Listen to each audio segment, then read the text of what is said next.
Hi നമസ്കാരം. Market പൾസിൻ്റെ മറ്റൊരു pre market റിപ്പോർട്ടിലേക്ക് എല്ലാവർക്കും സ്വാഗതം. അപ്പോൾ ഇന്ന് ആദ്യം പറയാനുള്ളതെന്ന് പറഞ്ഞു കഴിഞ്ഞാൽ ഇറാൻ എഗ്രിമെൻ്റ് ഇതുവരെ ആയിട്ടില്ല. ഇറാൻ ഒമാൻ എഗ്രിമെൻറ്റും കൃത്യമായിട്ടായിട്ടില്ല. ഷിപ്സ് കുറച്ച് പാസ് ചെയ്ത് പോകുന്നുണ്ട്. സോ അത് കാരണം തീരെ തടസ്സപ്പെടുന്നില്ല ക്രൂഡ് ഓയിലിൻ്റെ മൂവ്മെൻറ്റ്സ്. അത് അറ്റ്ലീസ്റ്റ് അതൊരു മീഡിയം പോസിറ്റീവായിട്ടെങ്കിലും നിൽക്കുന്നുണ്ട്.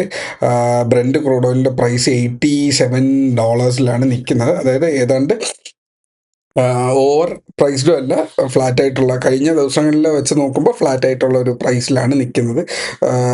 സോ മാർക്കറ്റിനെ, അത് ഇന്ത്യൻ മാർക്കറ്റിനെ പിന്നെ കാര്യമായിട്ട് അഫക്റ്റ് ചെയ്യാനില്ല. മാർക്കറ്റിൻ്റെ മറ്റ് ഡേറ്റാസ് ആയിരിക്കും അഫക്റ്റ് ചെയ്യാനുള്ളത്. കാര്യമായിട്ടുള്ള ഡേറ്റാസ് ഇല്ല മാർക്കറ്റിൻ്റെ ചാർട്ടിലേക്ക് തന്നെ നമുക്ക് ഡയറക്റ്റായിട്ട് വരാം. ബിക്കോസ് അധികം മാർക്കറ്റിനെ മൂവ് ചെയ്യിക്കുന്ന ഡേറ്റാസ് ഇല്ല. ഒരുപാട് കമ്പനീസിൻ്റെ റിസൾട്ട് കഴിഞ്ഞു. അതിൽ നമുക്ക് പറയാനുള്ളതെന്ന് പറഞ്ഞാൽ, നമ്മൾ കഴിഞ്ഞ ഒരു കുറച്ച് ദിവസങ്ങളായിട്ട് നമ്മൾ കുറച്ച് സ്റ്റോക്സ് ഗ്രൂപ്പിനകത്ത് നല്ല കമ്പനീസിൻ്റെ സ്റ്റോക്സ് പറഞ്ഞിട്ടുണ്ടായിരുന്നു നിങ്ങൾ വാച്ച് ചെയ്യാൻ വേണ്ടിയിട്ട്. ടൈറ്റൻ ഉണ്ടായിരുന്നു, സ്വിഗ്ഗി, സൊമാറ്റോ ഉണ്ടായിരുന്നു, വേറെ എസ് ബിയുടെ സ്റ്റോക്സ് ഉണ്ടായിരുന്നു. എസ് ബി ഒക്കെ അത്യാവശ്യം നന്നായിട്ട് മൂവ് ചെയ്തിട്ടുണ്ട്. സ്വിഗ്ഗി, സൊമാറ്റോ അത്യാവശ്യം മൂവ് ചെയ്തിട്ടുണ്ട്. ബജാജ് ഫിനാൻസ് ആക്ച്വലി നല്ല റിസൾട്ടായിരുന്നു. നല്ല ബാക്കിയുള്ള കാര്യങ്ങൾ ടൈറ്റൻ നന്നായിട്ട് മൂവ് ചെയ്തിട്ടുണ്ടായിരുന്നു. ഇനിയും അതിൻ്റെ മൂവ്മെൻറ്റ് നന്നായിട്ട് വരാനുണ്ട്, ബാക്കി വരാനുള്ളതേ ഉള്ളൂ. മാർക്കറ്റ് 25,800 മേളിൽ കയറിയാലാണ് റിയൽ ആയിട്ടുള്ള ബാക്കിയുള്ള മൂവ്മെൻറ്റ് വരാൻ പോവുക. പല സ്റ്റോക്കുകളും ഇപ്പോൾ എസ് ബി ഒക്കെ എൻ്റെ കയ്യിലിരിക്കുന്ന 2-3% മേലുള്ള പ്രോഫിറ്റ് എത്തിയിട്ടുള്ളൂ. ഇനി അതിനെ മൂവ് ചെയ്യാൻ കിടക്കുന്നതേ ഉള്ളൂ. അപ്പോൾ അത് വാച്ച് ചെയ്ത് വയ്ക്കുക. ബജാജ് ഫിനാൻസിന് ഒരു നെഗറ്റീവ് സൈഡ് വന്നു. സ്റ്റോക്ക് വളരെ നല്ല സ്റ്റോക്കാണ്, പക്ഷേ RBI കാരണമാണ് അതൊരു സിറ്റുവേഷൻ വന്നത്. സ്റ്റോക്കിൻ്റെ പ്രശ്നം കാരണമല്ല. ഒരു ന്യൂസ് വന്നു, അത് മാർക്കറ്റിലെ ക്യാഷ് റൊട്ടേറ്റ് ചെയ്യുന്ന, അതായത് ഒരു ലോണിൻ്റെ കയ്യിൽ നിന്ന് നമ്മൾ കാശ് എടുക്കുന്നത്, ഇപ്പോൾ ഒരു 2 lakhs ലോൺ എടുത്തിട്ടുണ്ട് എന്നുണ്ടെങ്കിൽ നമ്മൾ ആ ലോൺ എടുക്കുമ്പോൾ അതൊരു ഒറ്റ ലോണായിട്ട് എടുക്കുന്നുണ്ടാവും. ആ ലോണിൽ നിന്ന് നമ്മൾ ഒരു 1 lakh നമ്മൾ തിരിച്ചടച്ചു കഴിഞ്ഞാൽ, പണ്ട് ബജാജ് ഫിനാൻസിലാണെങ്കിൽ, അതായത് NBFC ബാങ്ക്സിന് ഇപ്പോൾ 1 ലക്ഷം രൂപ നമ്മൾ തിരിച്ചടച്ചിട്ടുണ്ടെങ്കിൽ അത്യാവശ്യത്തിന് നമ്മൾക്കൊരു അത്യാവശ്യം വന്നു കഴിഞ്ഞാൽ നമ്മൾ വീണ്ടും 1 ലക്ഷം രൂപ, അതായത് നമ്മൾ അടച്ച 1 ലക്ഷം രൂപ നമുക്ക് വീണ്ടും അതിനെ ലോണായിട്ട് തന്നെ എടുക്കാം. വീണ്ടും അതിനെ ടോപ്പപ്പ് ചെയ്ത് 2 lakhs കൊണ്ടുപോയി വീണ്ടും നമുക്ക് വീണ്ടും അടച്ച് കൊണ്ടുവരാൻ പറ്റും. ഇപ്പോൾ അങ്ങനെയല്ല. പുതിയ റൂള് വന്നിരിക്കുന്നത്, RBIയുടെ റൂള് വന്നിരിക്കുന്നത് പറഞ്ഞാൽ, ഒരു ലോൺ എടുത്തു കഴിഞ്ഞാൽ അത് കംപ്ലീറ്റ് ചെയ്യുക എന്നുള്ളതാണ്. അത് പേയ്മെൻറ്റ് ചെയ്തിട്ടുണ്ടെങ്കിൽ അതിനെ പേയ്മെൻറ്റ് ചെയ്യുക, അത് 0 ആക്കുക, അടുത്ത ലോൺ എടുക്കുക. ഇല്ലെങ്കിൽ വേറൊരു ലോണായിട്ട് അതിനെ കൺസിഡർ ചെയ്യാം. അല്ലാണ്ട് ഒരിക്കലും ഒരു ലോൺ എടുത്തിട്ടുണ്ടെങ്കിൽ അതിനെ ഒരിക്കൽ കുറച്ച് കൊണ്ടുവന്ന് വീണ്ടും അതിനെ ടോപ്പപ്പ് ചെയ്യുന്ന, ഒറ്റ ലോണിനെ തന്നെ ഇങ്ങനെ റൊട്ടേറ്റ് ചെയ്യുന്ന പരിപാടി പറ്റത്തില്ല എന്നുള്ളത്. അത് കാരണം NBFCs വാച്ച് ചെയ്യേണ്ടതാണ്.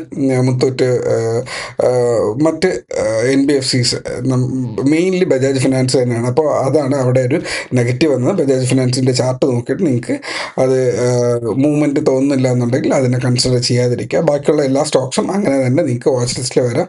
ഗ്രൂപ്പിൽ ആരോ ലോങ് ടേം ഇൻവെസ്റ്റിങ്ങിനെ കുറിച്ചിട്ടും ചോദിച്ചിട്ടുണ്ടായിരുന്നു. ഈ ബാക്കി പറഞ്ഞ സ്റ്റോക്കുകളൊക്കെ ഗുഡ് തന്നെയാണ്. മറ്റ് ഒരു ലോങ് ടേം പോർട്ട്ഫോളിയോയ്ക്ക് അനുകൂലമായിട്ടുള്ള സ്റ്റോക്സ് ഞാൻ അടുത്തൊരു സ്വിംഗ് ട്രേഡിങ്ങിൻ്റെ വീഡിയോ ഞാൻ ഇട്ടിട്ടുണ്ട്. ഒരു ലോങ് ടേം പോർട്ട്ഫോളിയോയ്ക്ക് അനുകൂലമായിട്ടുള്ളൊരു സ്റ്റോക്സിൻ്റെ ഒരു വീഡിയോ കൂടെ വരും ദിവസങ്ങളിൽ ഞാൻ പോസ്റ്റ് ചെയ്തേക്കാം. നമുക്ക് നമ്മുടെ ചാർട്ടിലേക്ക് കിടക്കാം. ഓക്കെ, ഇപ്പോൾ നിഫ്റ്റിയുടെ ചാർട്ട് നോക്കിയാൽ ഇതൊരു എന്നെ സംബന്ധിച്ചിടത്തോളം ഈ ചാർട്ട് ഒരു ബുള്ളിഷ് ഫ്ലാഗാണ്. സോ ദാറ്റ് ഇതിൻ്റെ ഫ്ലാഗ് പോളായിട്ടും ഇത് അതിൻ്റെ ഫ്ലാഗായിട്ടും എടുക്കാം. ഓക്കെ, സോ മാർക്കറ്റിൽ അടുത്ത ഒരു ഗ്രേറ്റ് മൊമെൻറ്റം വരാൻ സാധ്യത ഞാൻ കുറച്ച് ദിവസമായിട്ട് പറയുന്നുണ്ട്. 24,800 മേളിൽ കയറട്ടെ എന്നുള്ളത്. നമുക്ക് 24,600 മേളിൽ നിന്നാൽ തന്നെ മാർക്കറ്റ് ഗുഡാണ്.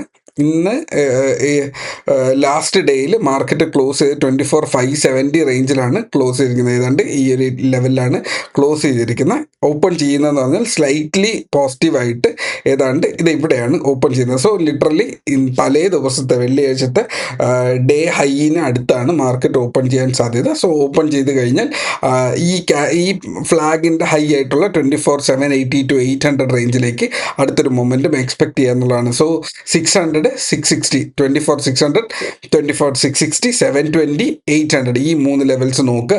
800 ബ്രേക്ക് ചെയ്യാൻ ഈ വീക്കിൽ ബ്രേക്ക് ചെയ്യാൻ മേളിലേക്കാണ് പോകുന്നതെന്നുണ്ടെങ്കിൽ ഈ ഒരു ഫ്ലാഗ് പാറ്റേണിൻ്റെ കണ്ടിന്യൂറ്റി എന്ന് പറയുന്നത് 25,000 റേഞ്ചിലേക്കാണ് അതിന് പോകാനുള്ള സാധ്യത എന്ന് പറയുന്നത്. സോ 24,800, 880, 920 എന്നിങ്ങനെയുള്ള ലെവൽസ് ഇല്ലെങ്കിൽ 960 എന്നുള്ള ലെവൽസ് നിങ്ങൾ വാച്ച് ചെയ്ത് കീപ്പ് ചെയ്ത് വെക്കുക. വരുവാണെങ്കിൽ അതിനനുസരിച്ചുള്ള ഒരു മൊമെൻറ്റത്തിനനുസരിച്ചിട്ട് ട്രേഡ് ചെയ്യാൻ തയ്യാറാവുക. മാർക്കറ്റ് താഴേക്ക് വരാനാണ് സിറ്റുവേഷൻ എങ്കിൽ 24,600 ബ്രേക്ക് ചെയ്ത് കഴിഞ്ഞാൽ 520, 480 എന്നിങ്ങനെ ഒരു 440 റേഞ്ചിൽ മാർക്കറ്റിന് 2 സപ്പോർട്ട്സ് ഉണ്ട്. ഈ ലെവലായിരിക്കും മാർക്കറ്റിൽ വാച്ച് ചെയ്യാൻ. ഈ താഴേക്കുള്ള എല്ലാ ലെവലും നമ്മൾ ഒരുപാട് ദിവസങ്ങളായിട്ട് മാർക്കറ്റിൽ സ്ഥിരം പറയുന്ന ലെവൽസാണ്. അപ്പോൾ ആ ഒരു ലെവലിൽ നിങ്ങൾക്ക് മനസ്സിലാവുന്നുണ്ട് എന്ന് വിശ്വസിക്കുന്നു. ഈ ഒരു പാറ്റേൺ വെച്ചിട്ട് പ്രത്യേകിച്ച് ഒറ്റ കാര്യമേ പറയാനുള്ളൂ. എക്സ്പയറി ഡേ മാക്സിമം ട്രേഡിംഗ് കുറയ്ക്കുക. രണ്ടാമത്തത് 3 മണിക്ക് ശേഷം ഒരിക്കലും ട്രേഡ് ചെയ്യാതിരിക്കുക.